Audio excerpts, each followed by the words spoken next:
इस वीडियो में रैंडमली 6 जगह पे क्वेश्चन आएंगे, एमसीक्यू आएंगे यूपीएससी में पूछे हुए, लेकिन इस वीडियो में गिफ्ट भी तो है। गिफ्ट के अलावा जो मेन मुद्दा ये है कि क्या वाकई में इस किताब को 10 से 20 बार पढ़ना पड़ता है जैसा कई लोग कहते हैं, या ये उनकी प्रॉब्लम है और उस प्रॉब्लम को हम रिजॉल्व कर सकते हैं।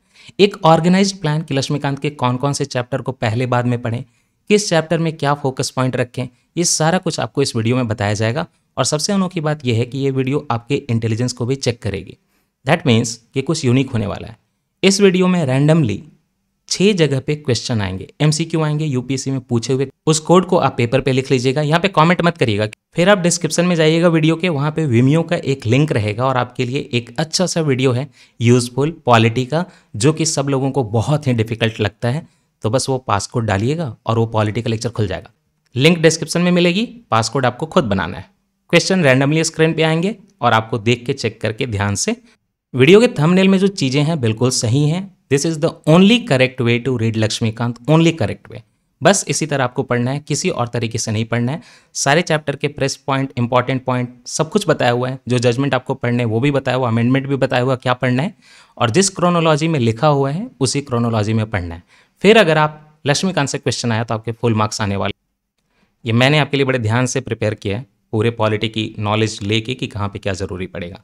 तो चलिए सबसे पहले शुरुआत करते हैं कि जब आप लक्ष्मीकांत की किताब ओपन करेंगे तो कवर टू कवर पढ़नी है क्या? एकदम नहीं, कवर टू कवर नहीं पढ़नी है। शुरुआत यहाँ से करेंगे आप, बीच में देखिएगा कैसे चैप्टर चेंज हो जाएंगे। शुरुआत करेंगे आप पहले ही चैप्टर से, हिस्टोरिकल बैकग्राउंड। लेकिन आपको शायद ना पता हो शुरुआती फेज़ में, खास करके फ्रेशर हैं, तो ये chapter completely modern India history जो है उससे ओवरलैप करता है कि हमारा कॉन्स्टिट्यूशनल इवोल्यूशन कैसे हुआ है, डेवलपमेंट कैसे हुआ है। तो आप इसको अगर यहाँ पे अकेले करेंगे फिर मॉडर्न हिस्ट्री में अलग करेंगे तो ये पूरा आपका मेस्टअप हो जाएगा और लास्ट तक आपको याद नहीं होगा। फिर आप 20 बार रिवाइज करेंगे। तो मॉडर्न हिस्ट्री का चैप्टर हमें पढ़ना है, या तो आप स्पेक्ट्रम खुद से पढ़ सकते हैं, साथ साथ में ये पढ़ सकते हैं और एक कंबाइंड नोट्स बना सकते हैं। और बड़ा आसान तरीका है कि आईएएस कॉरिडोर का जो टेलीग्राम चैनल है उस पर सर्च करिए कॉन्स्टिट्यूशनल हिस्ट्री ऑफ इंडिया, या फिर से मैं आज पोस्ट कर दूंगा। एक टेबल बना हुआ है दोनों को कंबाइन करके, उस टेबल को पढ़ लीजिएगा। और इसका जो लेक्चर है वो भी यूट्यूब पर डला हुआ है। 2 लेक्चर हैं 1-1 घंटे के, तो 2 घंटे में मॉडर्न इंडिया हिस्ट्री का ये बड़ा सा चैप्टर जिसमें ऑलमोस्ट 100 पेजेस होंगे, और ये लक्ष्मीकांत का चैप्टर आपको हमेशा के लिए याद हो जाएगा। फिर वो टेबल रखिएगा। दूसरा चैप्टर आपको पढ़ना है making of the constitution line से, और इसमें आपको जो मेजर कमेटी है उस पर फोकस करना है। और थर्ड चैप्टर होगा salient features of the constitution, but obviously पूरे कॉन्स्टिट्यूशन का सेलिएंट फीचर है, तो आगे जाके ये चैप्टर में आप सारे सेलिएंट फीचर पढ़ने वाले हैं। बस तो आपको ये करना है कि आप इसको एक करसरी ग्लांस दीजिए, ज़्यादा समझने की कोशिश मत करिए, कंप्लीट कर लीजिए। उसके बाद इस चैप्टर को आप रिविजिट करिएगा जब आपकी ये बुक कंप्लीट हो जाए, तो काइंड ऑफ पूरे का रिवीजन आपको करवाएगी। 4th chapter preamble of the constitution, इसको पढ़ना है। प्रीएम्बल को चाहे तो आप प्रिंट आउट निकाल के एक पेज पे प्रीएम्बल निकाल सकते हैं। इसके सारे जो टर्म्स हैं उनका डिस्क्रिप्शन दिया हुआ, उसको समझने की कोशिश करिएगा। थोड़े वो फिलोसॉफिकल टर्म्स हैं। डेट इस पर क्या मेंशन्ड है, commencement of the constitution, adoption of the constitution, इनमें क्या फ़र्क है और क्यों डेट अलग अलग है, इस पर फोकस करिएगा। और इंदिरा गांधी जी ने 42nd कॉन्स्टिट्यूशनल अमेंडमेंट 1976 से जो 3 वर्ड डाले थे, जिसको मैं एसएसआई से याद करता हूँ, सोशलिस्ट, सेकुलर, इंटेग्रिटी, ये वर्ड आपको अलग से याद रखना है। यूपीएससी ने डायरेक्टली क्वेश्चन पूछा है 2 साल पहले। अच्छा, प्रीएम्बल कॉन्स्टिट्यूशन का पार्ट है कि नहीं, तो बेरूबारी केस के बारे में थोड़ा डिटेल में पढ़ लीजिएगा, क्योंकि आगे जाके रिपीट होने वाला है। 1960 का ये केस पढ़िएगा, और साथ ही साथ मैं बता देता हूँ आपको आर्टिकल 143 एक है, इसकी भी रीडिंग लगा लीजिएगा बेयर एक्ट से, तो आपको ये सारे पॉइंट कनेक्ट हो जाएंगे। क्योंकि प्रेसिडेंट ने सुप्रीम कोर्ट से पूछा था, राजेंद्र प्रसाद ने, कि इसमें क्या करना है नहीं करना है। तो बेरूबारी केस के लिए आप साथ में कॉन्स्टिट्यूशन का आर्टिकल 143 आई लव यू ये भी पढ़ लीजिएगा, ठीक। उसके बाद केशवानंद भारती केस आएगा, जिसमें बताया जाएगा कि प्रीएम्बल का जो प्रीएम्बल है कॉन्स्टिट्यूशन का पार्ट है। इसके बाद 5वां आप करेंगे यूनियन एंड टेरिटरी। इसके लिए आप साथ में बेयर एक्ट भी पढ़ेंगे, पीएम बख्शी के बेयर एक्ट। आईएएस कॉरिडोर पे इसका लेक्चर पड़ा हुआ है, यूट्यूब पे डालिएगा, आईएएस कॉरिडोर बेयर एक्ट मिल जाएगा। आर्टिकल 1 से 4 पार्ट 1 ऑफ द कॉन्स्टिट्यूशन। अब वहाँ पे जो बेरूबारी केस पड़ा था, यहाँ पे जाके कनेक्ट हो जाएगा अबाउट आर्टिकल 2 एंड आर्टिकल 3, उसी से रिलेटेड है, ठीक है ना। तो ये आपका कनेक्ट हो जाएगा बेरूबारी चैप्टर 4 से, तो मैंने यहाँ पे लिख दिया है। अब आप एक काम करिएगा, यहाँ पे पूरे इंडिया के सारे स्टेट, प्रिंसली स्टेट कैसे आए थे नहीं आए थे, सारा कुछ डिस्क्रिप्शन है।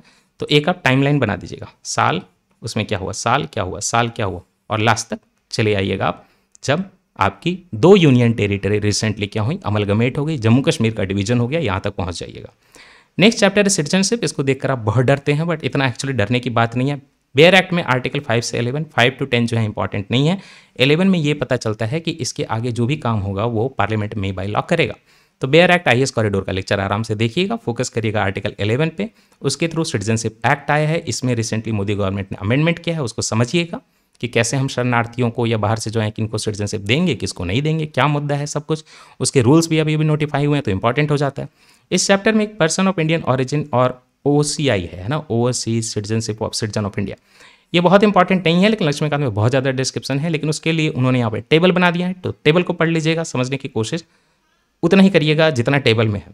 इसी मुद्दे से रिलेटेड चूंकि सिटीजनशिप अमेंडमेंट हुआ था तो काफ़ी हंगामा हुआ था, असम वाला वो NRC का, तो उसको भी एक बार आप गूगल करिए, सब पढ़ने हैं ना, NRC UPSC ऐसे करके पढ़ना है। लास्ट में इस सिटीजनशिप एक्ट के थ्रू सिटीजनशिप का एक्विजिशन कैसे होता है, रिमूवल कैसे होता है, उसके 4 तरीके 3 तरीके जो भी हैं आपको देख लेने हैं। ये हो गया आपका चैप्टर 6, इतना ही फोकस रखना है। Now come to chapter 7, that is very important, fundamental rights. Fundamental rights में आपका फोकस रहेगा। उसके पहले आर्टिकल देखिएगा, आर्टिकल 12 से 35।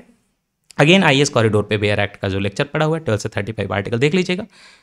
12 में स्टेट की डेफिनेशन है तो उसमें क्या क्या कवर होता है उसको देखिएगा। उसके बाद 13 में डॉक्ट्राइन ऑफ एक्लिप्स और डॉक्ट्राइन ऑफ सेवियरेबिलिटी, ये दोनों को गूगल करिएगा, इनके बारे में जानिएगा। आर्टिकल 13 में अमेंडमेंट किया गया था, तो आर्टिकल 368 में भी अमेंडमेंट किया गया था, दोनों के बीच में क्या कनेक्शन है, इंदिरा गांधी ने किया था, ये पढ़ लीजिएगा। उसके बाद हम जाएंगे तो हम लोग आर्टिकल 14 पे जाएंगे। तो आर्टिकल 14 में आपको देखना है equality before law, equal protection of law, दोनों में क्या डिफरेंस होता है, रीजनेबल क्लासिफिकेशन के लिए सुप्रीम कोर्ट ने क्या गाइडलाइन दी है। देन कम टू आर्टिकल 15 जहां पे रिजर्वेशन की बात होगी, तो चंपकन राय राजन केस के बारे में पढ़िएगा गूगल करके, राइट, क्या क्या उसमें अमेंडमेंट आए, रिजर्वेशन इन प्रमोशन पढ़िएगा, कंसिक्वेंशियल सीनियरिटी पढ़िएगा, सारी चीज़ें पढ़िएगा। Then come to article 16, article 16 पढ़ेंगे तो आप कंप्लीटली आपको रिजर्वेशन 15 और 16 मिला के आपको रिजर्वेशन पढ़ना पड़ेगा। तो आप यूट्यूब पे डालिएगा रिजर्वेशन आईएएस कॉरिडोर, एक बड़ा प्यारा सा लेक्चर मिल जाएगा, उसको कर लीजिएगा। तमिलनाडु का धोती इशू क्या था, ये सारे थोड़े पुराने मुद्दे हैं बट इनके बारे में जानिएगा। कम टू आर्टिकल 17, आर्टिकल 17 में आप पढ़ेंगे कि अनटचेबिलिटी तो खत्म हो गई, लेकिन उसके लिए लॉ बनाना था, protection of civil rights act के बारे में पढ़िएगा।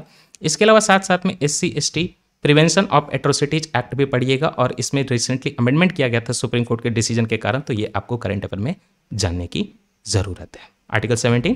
कम to article 18, article 18 is about title. यहाँ पे भारत रत्न भारत में कितने बार सस्पेंड हुआ है इसके बारे में पढ़िएगा, क्या मुद्दा है, और जानिएगा कि भारत की सरकार किसी को टाइटल दे सकती है कि नहीं दे सकती है, और भारत का कोई सिटीजन टाइटल ले सकता है कि नहीं ले सकता।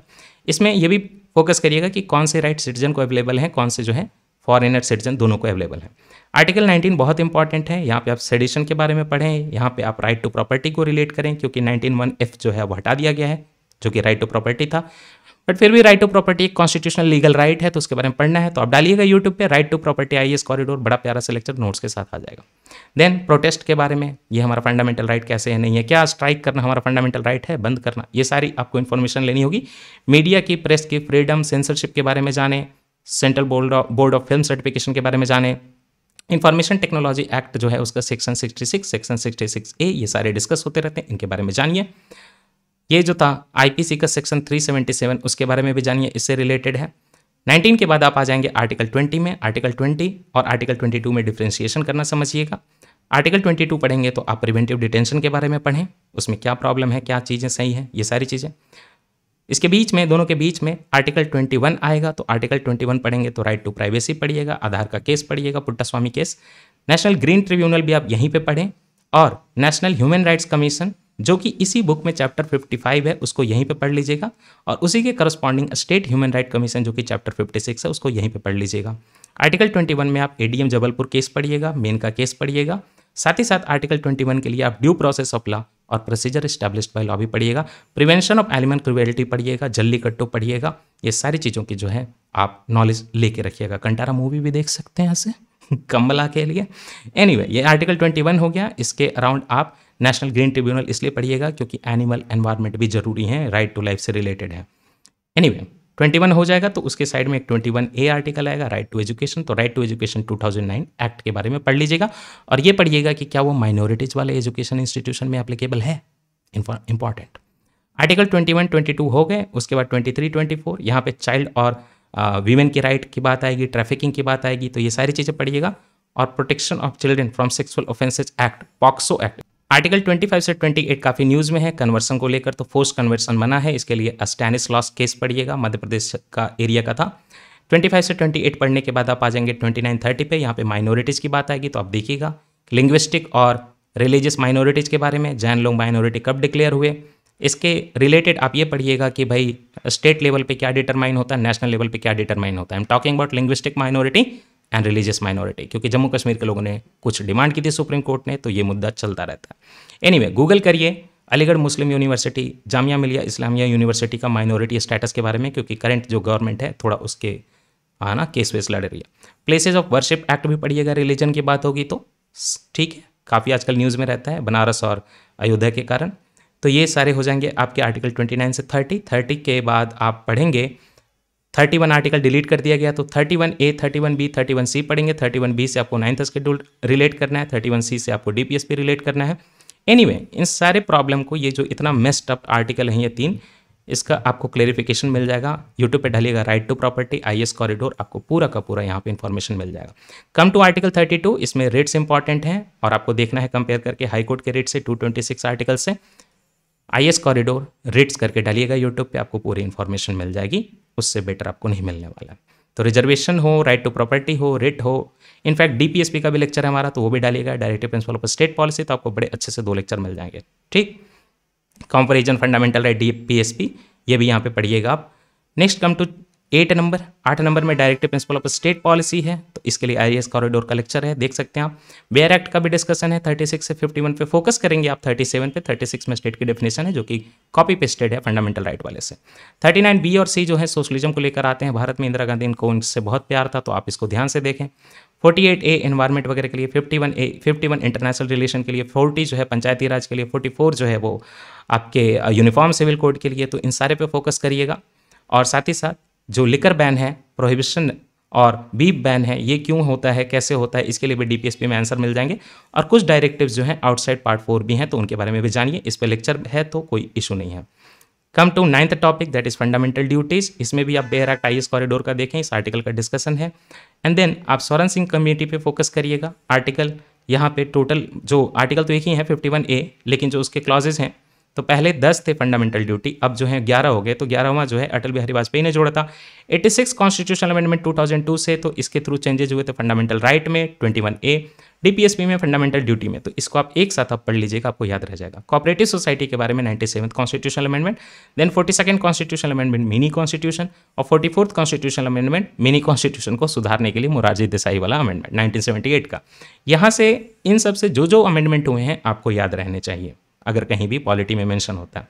जब आप यहाँ पे कोऑपरेटिव सोसाइटी के फंडामेंटल ड्यूटी पढ़ ही लेंगे, DPSP में भी मेंशन्ड है, फंडामेंटल राइट में भी दिया हुआ है, तो फिर आप चैप्टर 64 ओपन करिएगा कोऑपरेटिव सोसाइटी, वहाँ से पढ़ लीजिएगा। लेकिन वहाँ पे ऐड करिएगा सुप्रीम कोर्ट का जजमेंट पार्ट 9B के बारे में, तो आपको क्लेरिफिकेशन मिलेगा कोऑपरेटिव सोसाइटी के बारे में फेडरल इशू से रिलेटेड। ये करने के बाद 9 तक करने के बाद आप आएंगे 10वें नंबर पे अमेंडमेंट ऑफ द कॉन्स्टिट्यूशन। तो इसमें जो रीसेंट और मेजर वन है आपको पढ़ने चाहिए। नेशनल जुडिशियल अपॉइंटमेंट कमीशन का कौन सा अमेंडमेंट था, उसको क्यों खत्म किया गया सुप्रीम कोर्ट द्वारा, वो सब पढ़ें।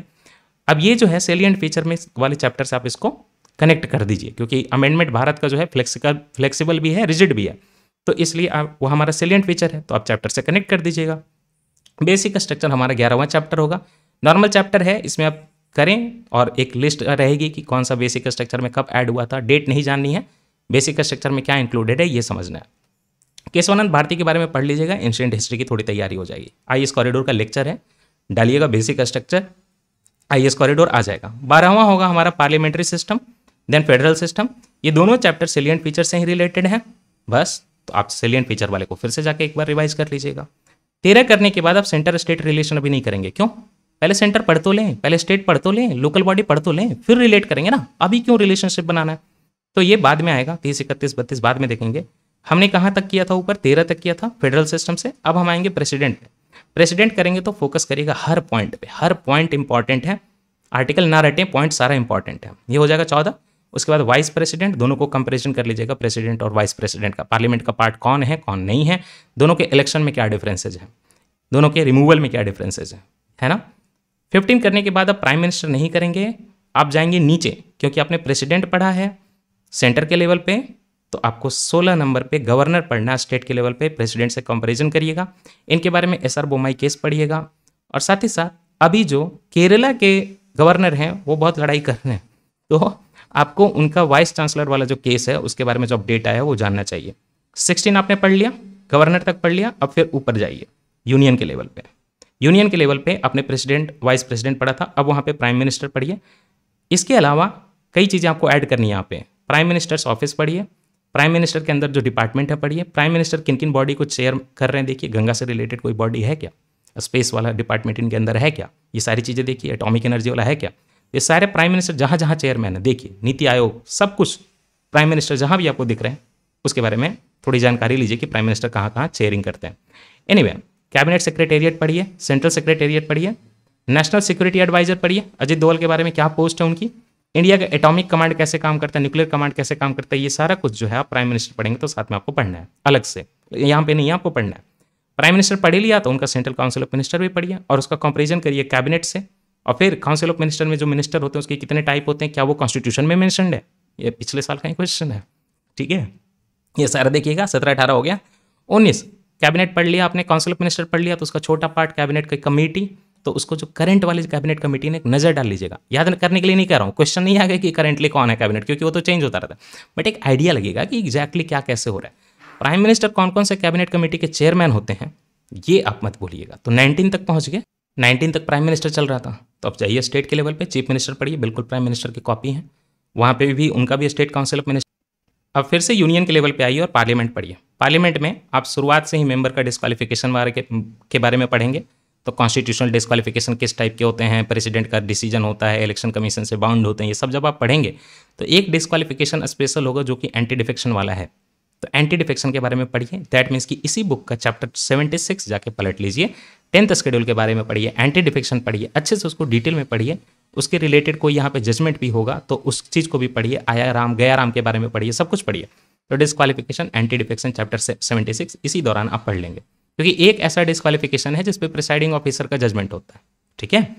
बाकी पार्लियामेंट जब आप पढ़ेंगे तो आपको यहाँ पे बजट मिलेगा, बजट जैसे ही पढ़ें तो इकोनॉमिक्स जहाँ से भी आप पढ़ रहे हैं वहाँ से भी बजट का प्रोसेस पढ़िए, कैसे कैसे होता है, एनुअल फाइनेंशियल स्टेटमेंट क्या होता है, राइट, फाइनेंस एक्ट क्या होता है, इसमें बहुत कुछ है। लोकसभा राज्यसभा को कंपेरिजन करना है, कैसे इलेक्शन होता है दोनों का, राज्यसभा में क्या सिस्टम है, लोकसभा के लिए क्या सिस्टम है, प्रिविलेजेज आपको पढ़ने हैं, प्रिविलेजेज के सोर्स पढ़ने हैं, सोवरेंटी ऑफ द पार्लियामेंट, ये मेंस के लिए इंपॉर्टेंट होता है।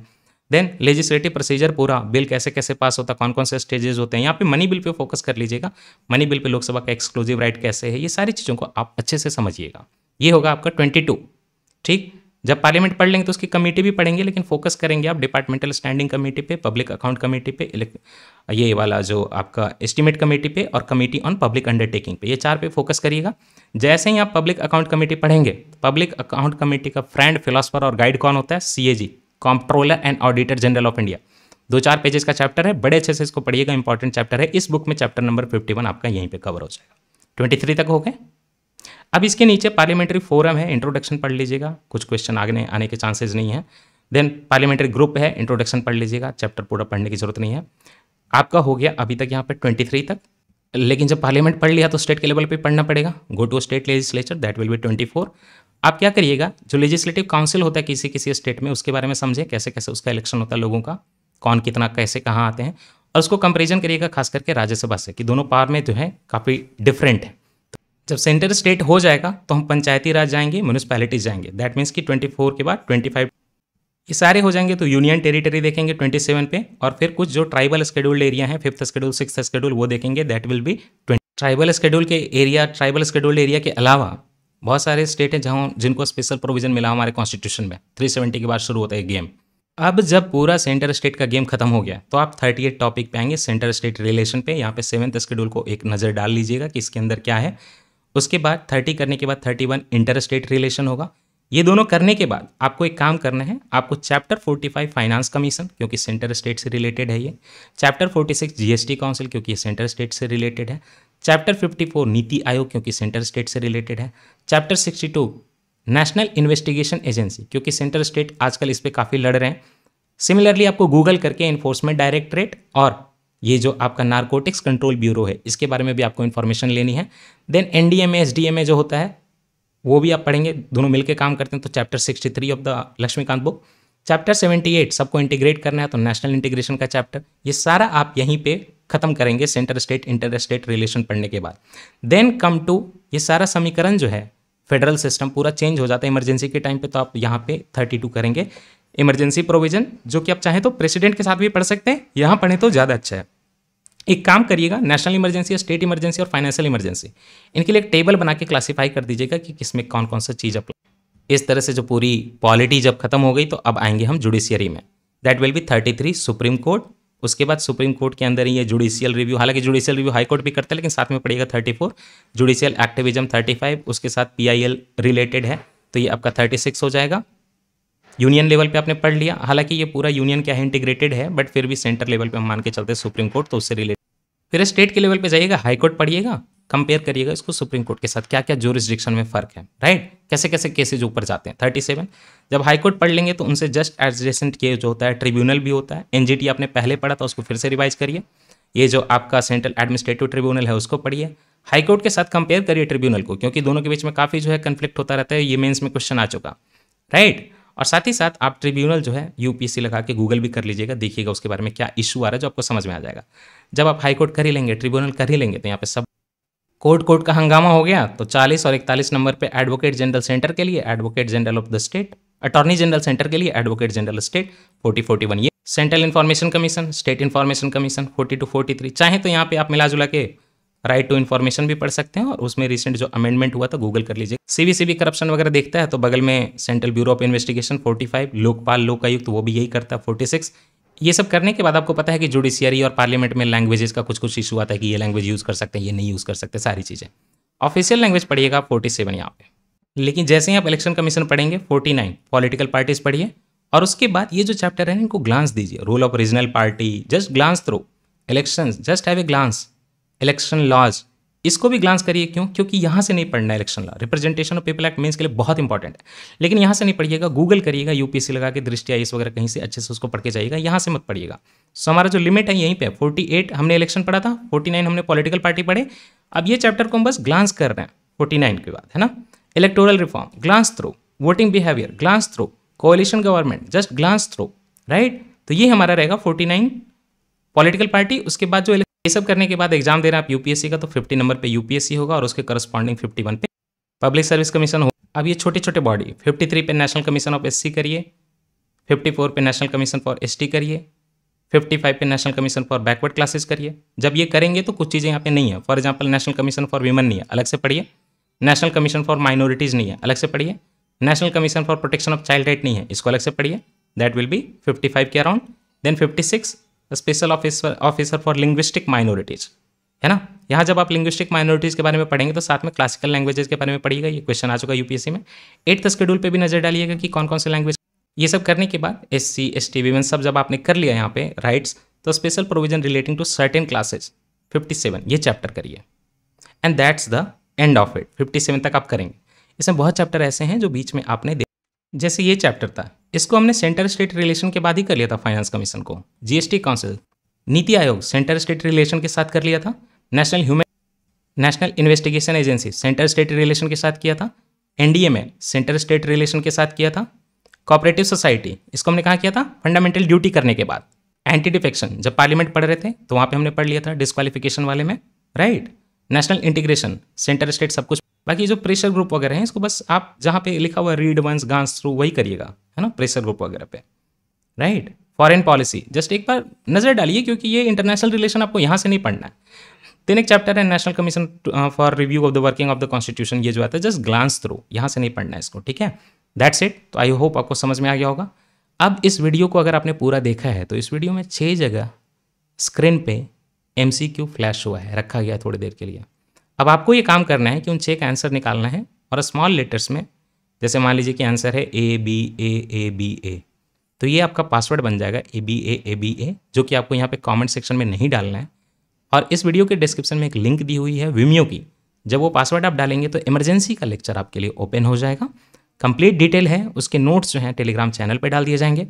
इमरजेंसी को वहाँ से करने के बाद आपको कहीं से नहीं करना पड़ेगा प्री और मेंस के लिए। बड़ा इंपॉर्टेंट चैप्टर है, बड़ा डिफिकल्ट चैप्टर है, तो I hope it helps you. That's it. और अगर आप कमेंट में आंसर बताएंगे तो ऑटोमेटिकली डिलीट हो जाएगा। तो ये 6 का आप आंसर दीजिए और पासवर्ड निकालिए, और आपका वो गिफ्ट रहा, अपने आप तक आप सेफ रखिए और उसको देख के फ़ायदा उठाइए जल्दी से। हेलो, लाइक, सब्सक्राइब, हो सके तो शेयर, इन कमेंट करके बताइएगा कितना फ़ायदा हुआ। ये पूरी जो PDF है टेलीग्राम चैनल पे डाली हुई है, वहाँ से डाउनलोड कर।